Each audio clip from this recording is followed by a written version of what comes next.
Wah, wah, wah. Panas tetapi berguna untuk masa depan timnas Indonesia. Komentar mengejutkan Hajime Moriyasu jadi harapan kami. Kalau masih Sintayong, Indonesia bisa lolos dari kualifikasi babak 4. Kalau pelatih baru, semoga Tuhan menjaga gawang Indonesia agar tak banjir gol lagi. Pelatih timnas Indonesia pemanasan lawan Los Blancos. Patrick Kluivert berpotensi main di laga legenda Barcelona versus Real Madrid. Jordi Cruyff menyusul. Top Marco Top bikin bangga Garuda. Gabung Sassuolo, Jay Etzes resmi jadi pemain termahal timnas Indonesia. Seperti ini kata-katanya.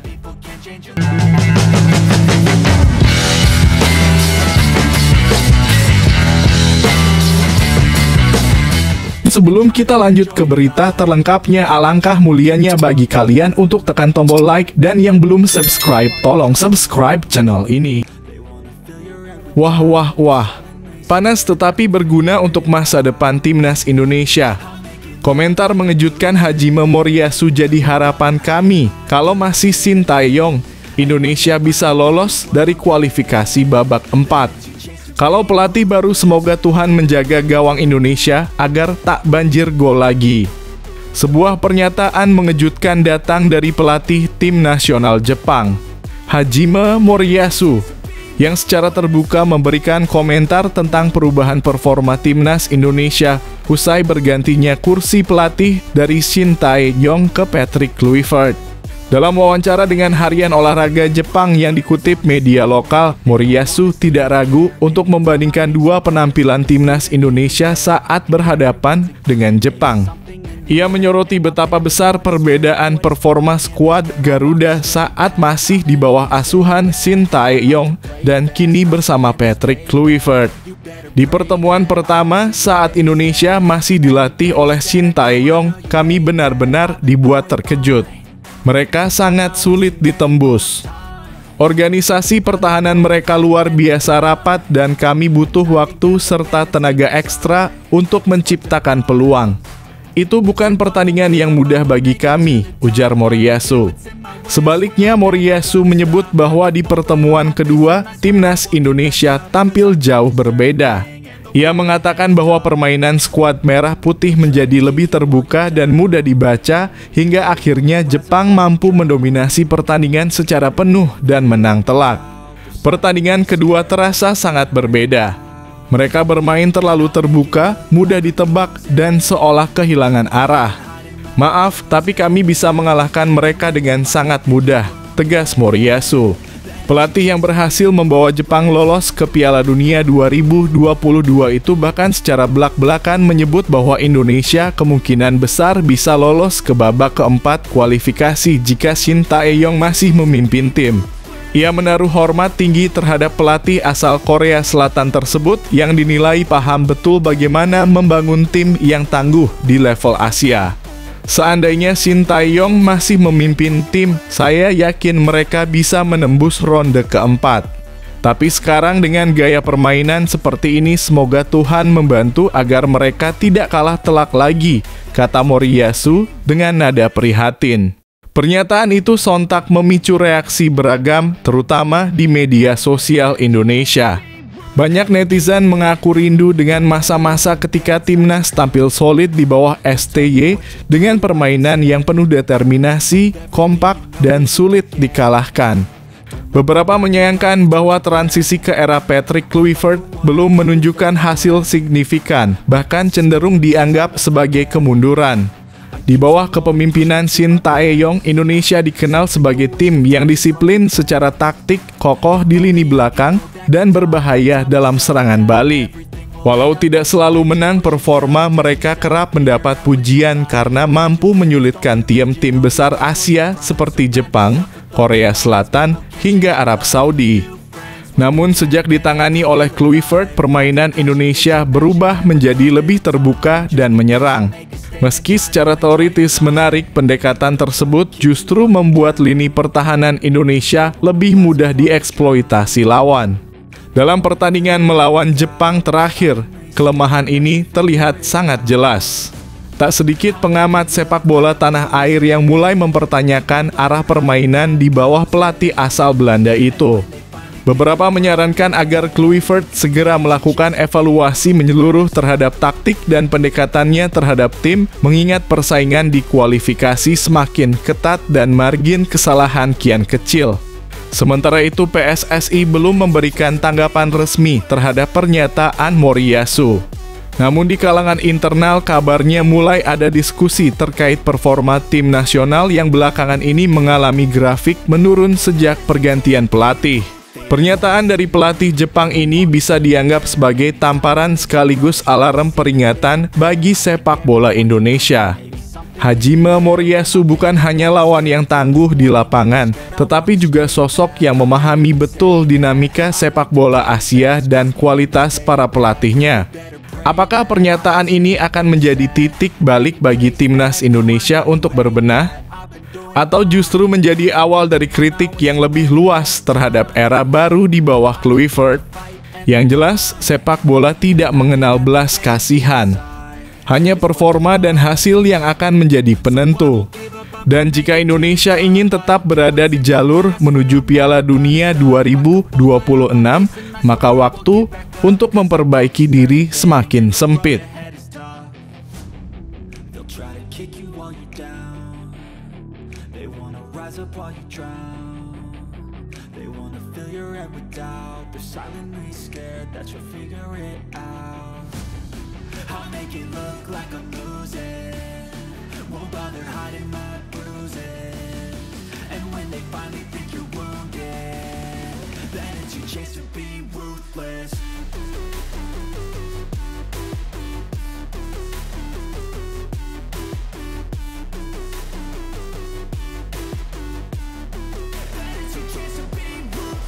Pelatih timnas Indonesia pemanasan lawan Los Blancos. Patrick Kluivert berpotensi main di laga legenda Barcelona versus Real Madrid. Jordi Cruyff menyusul.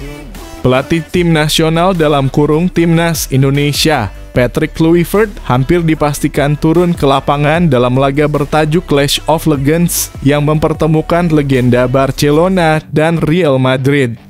Pertandingan yang akan digelar di Stadion Utama Gelora Bung Karno dalam kurung SUGBK Jakarta itu tepatnya akan berlangsung pada 27 September 2025.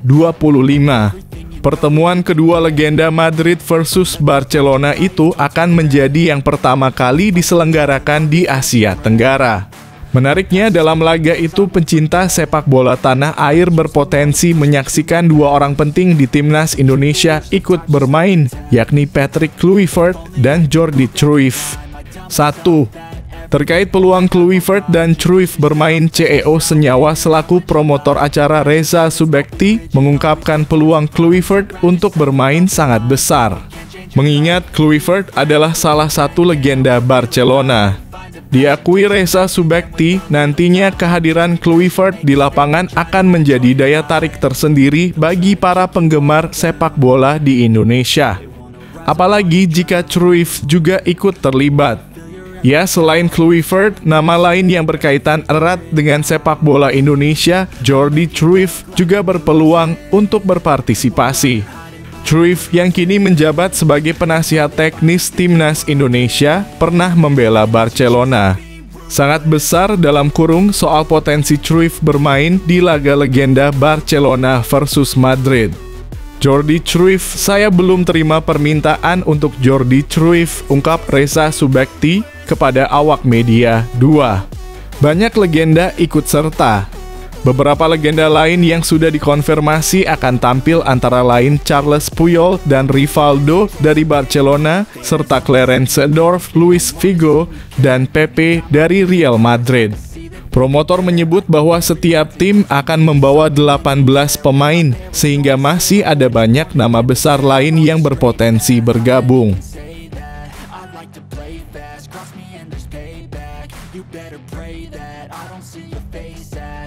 Any place that I go, I know you hate that. I've been doing fine. I'm not wasting any more time. I live for the fight and the climb. And I think that the pain that's deep inside is what defines. So I won't give up, I'm gonna make it to the top. I don't care what's in my way, I swear I'm never gonna stop. I could fall flat on my face and I swear I will get back up. Cause I don't deserve a thing and the road ahead. Top Marco Top bikin bangga Garuda. Gabung Sassuolo, Jay Itzes resmi jadi pemain termahal timnas Indonesia.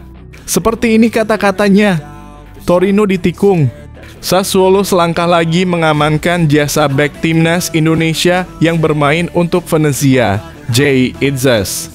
Menurut jurnalis Italia Gianluca Di Marzio, Sassuolo mendatangkan dua pemain Venezia sekaligus, yakni Jay Itzes dan Vali Chande. Total untuk mendatangkan dua pemain, Sassuolo mengeluarkan 11 juta euro atau sekira 208,8 miliar rupiah. Angkanya bisa meningkat menjadi 12 juta euro dalam kurung 227,9 miliar rupiah jika Sassuolo bertahan di Serie A atau tidak terdegradasi di akhir musim 2025 hingga 2026. Sassuolo mendatangkan dua perekrutan sekaligus, Jay Itzes dan Vali Chande yang didatangkan dari Venezia. Kedua pemain ini didatangkan dengan nominal 11 juta euro, meningkat menjadi 12 juta euro jika Sassuolo bertahan di Serie A, tulis Gianluca Di Marzio di laman resminya Gianluca Di Marzio. Jay Itzes dihargai 7 hingga 8 juta euro, sedangkan 3 sampai 4 juta euro sisanya diinvestasikan untuk Vali Chande, lanjut Gianluca Di Marzio. 1. Dilatih juara Piala Dunia 2006 di Sassuolo, Jay Itzes akan ditangani juara Piala Dunia 2006, Fabio Grosso.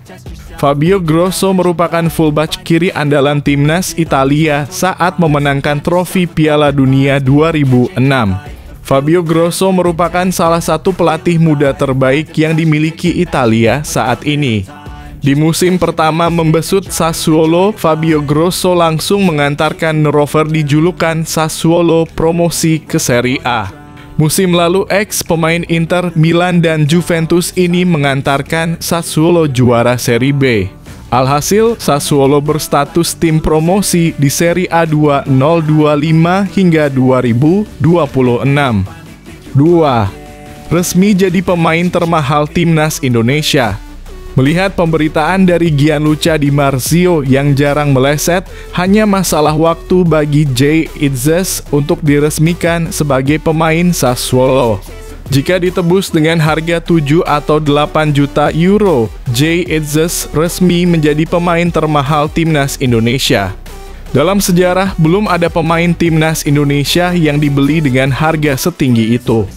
Saat ini mungkin hanya Mads Hilgers yang bisa melewati nominal transfer Jay Itzes.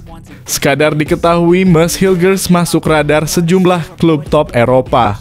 FC Twente sudah merelakan kepergian Mads Hilgers dengan mendatangkan bek Shakhtar Donetsk, Stav Lemkin.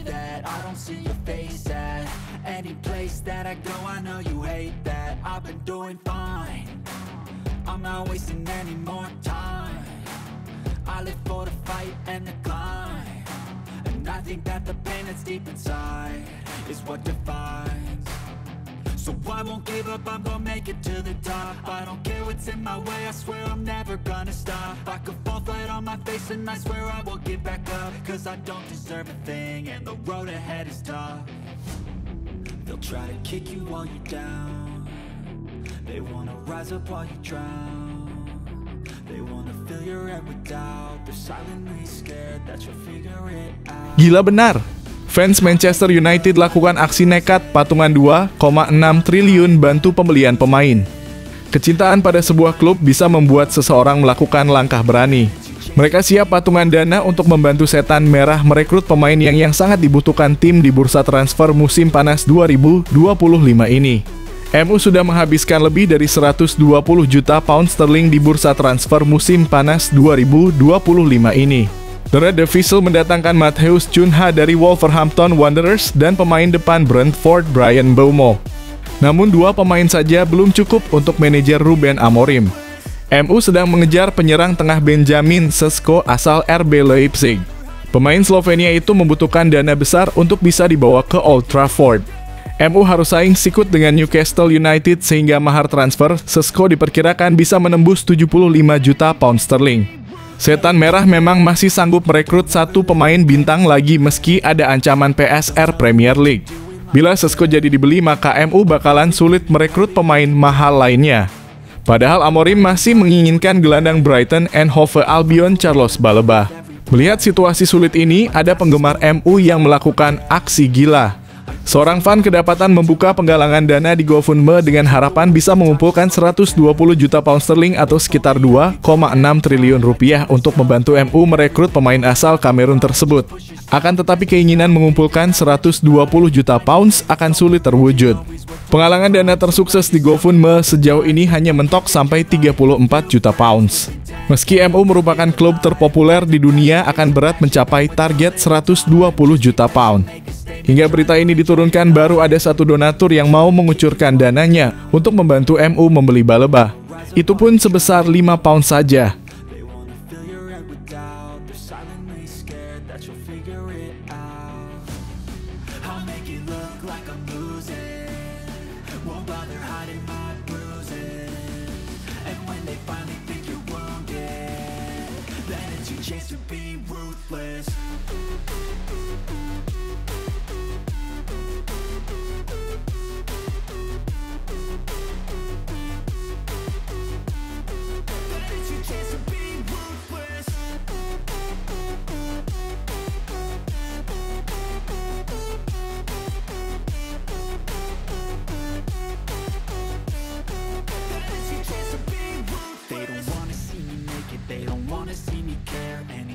Make some progress, I can see that they compare. I think everyone's against me, maybe something in the air. Am I paranoid? I swear a void is forming and they're scared I walk a straight path. Not many can say that. I'd like to play fast, cross me and there's payback.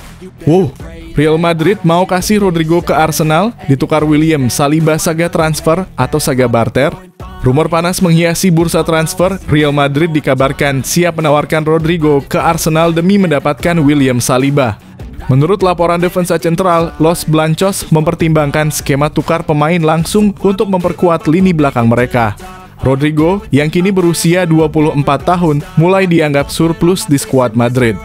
Minimnya menit bermain di Piala Dunia antar klub 2025 jadi sinyal kuat. Di sisi lain, Saliba dianggap sebagai bek masa depan dan target utama Madrid musim panas ini. Meski Liverpool punya Ibrahima Konate yang lebih mudah didapat karena kontraknya segera habis, manajemen Madrid tak menutup kemungkinan pertukaran Rodrigo Saliba. Masalahnya, Arsenal belum berniat melepas Saliba. Bek Prancis itu justru mengaku berharap segera teken kontrak baru dengan The Gunners. Namun seperti yang sering terjadi, tawaran dari Real Madrid kerap sulit ditolak. Akankah Saliba tergoda? Atau Madrid justru mengalihkan bidikan ke Konate? Menurut kalian, ini saga transfer biasa atau saga barter paling mengejutkan musim panas ini? Apakah Arsenal sebaiknya pertahankan Saliba atau ambil Rodrigo? Tulis pendapatmu di kolom komentar.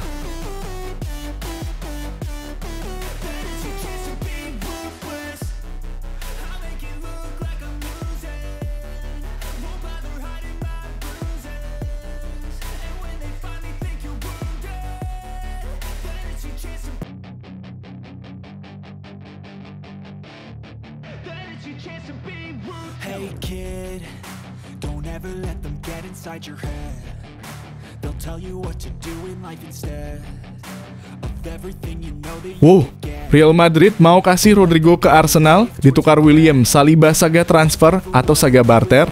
Rumor panas menghiasi bursa transfer. Real Madrid dikabarkan siap menawarkan Rodrigo ke Arsenal demi mendapatkan William Saliba. Menurut laporan Defensa Central, Los Blancos mempertimbangkan skema tukar pemain langsung untuk memperkuat lini belakang mereka. Rodrigo, yang kini berusia 24 tahun, mulai dianggap surplus di skuad Madrid. Minimnya menit bermain di Piala Dunia antar klub 2025 jadi sinyal kuat. Di sisi lain, Saliba dianggap sebagai bek masa depan dan target utama Madrid musim panas ini. Meski Liverpool punya Ibrahima Konate yang lebih mudah didapat karena kontraknya segera habis, manajemen Madrid tak menutup kemungkinan pertukaran Rodrigo Saliba. Masalahnya, Arsenal belum berniat melepas Saliba. Bek Prancis itu justru mengaku berharap segera teken kontrak baru dengan The Gunners. Namun seperti yang sering terjadi, tawaran dari Real Madrid kerap sulit ditolak. Akankah Saliba tergoda? Atau Madrid justru mengalihkan bidikan ke Konate? Menurut kalian, ini saga transfer biasa atau saga barter paling mengejutkan musim panas ini?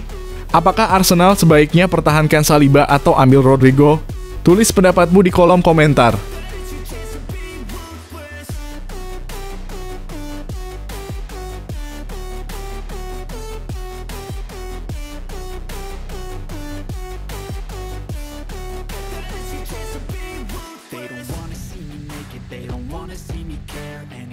Make some progress, I can see that they compare. I think everyone's against me, maybe something in the air. Am I paranoid? I swear a void is forming and they're scared. I walk a straight path, not many can say that. I like to play fast, cross me and there's payback. You better pray that. Bersih-bersih klub berlanjut, Chelsea putuskan depak Nicolas Jackson.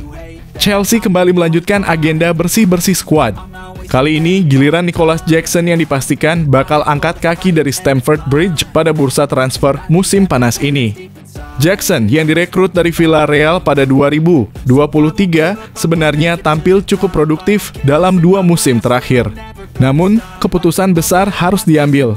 Menurut laporan Fabrizio Romano, striker asal Senegal itu akan meninggalkan Chelsea setelah mencapai kesepakatan bersama manajemen klub. Keputusan ini tak lepas dari kedatangan 2 penyerang baru, Liam Delap dan Joao Pedro. Keduanya diproyeksikan menjadi tulang punggung lini depan di era Enzo Maresca. Dengan lini serang yang sudah terlalu penuh, Jackson pun tidak lagi masuk dalam rencana musim depan. Chelsea dan agen sang pemain saat ini aktif mencari klub baru. Newcastle United disebut sebagai opsi di Premier League, sementara beberapa klub Serie A dan Arab Saudi juga mulai menunjukkan minat. Apakah melepas Jackson langkah yang tepat bagi Chelsea? Atau justru bisa jadi blunder besar? Bagaimana pendapat kalian? Tulis komentar kalian di bawah.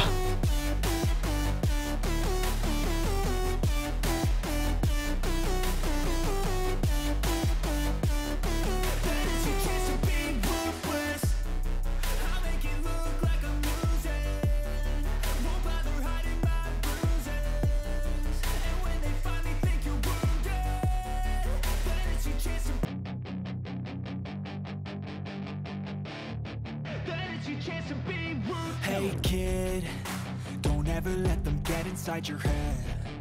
They'll tell you what to do in life instead. Bintang Man City kagum dengan pemain keturunan Indonesia, dia bisa segalanya.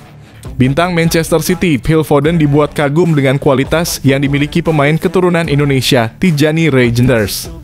Phil Foden bahkan menyebut gelandang Belanda keturunan Maluku itu sebagai pemain yang bisa segalanya. Tijani Reijnders merupakan rekrutan baru Manchester City di bursa transfer musim panas 2025. Ia diboyong oleh The Citizens dari AC Milan sebelum bertarung di ajang Piala Dunia Klub 2025 di Amerika Serikat. Demi mengamankan jasa Tijani, Man City harus menggelontorkan dana sebesar 55 juta euro dalam kurung 1 triliun rupiah. Biaya tersebut kabarnya masih bisa meningkat hingga 70 juta euro dalam kurung 1,3 triliun rupiah seiring adanya bonus dan tambahan lain-lain. Usai resmi bergabung, pemain berusia 27 tahun itu langsung melakoni debutnya bagi Man City di Piala Dunia Klub 2025. Di ajang tersebut, Tijani tercatat tampil 3 kali tanpa mencetak gol ataupun assist bagi tim barunya. Meski tak menyumbangkan gol dan assist, penampilan kakak Liano Reijnders itu mampu memesona pemain sekali Foden.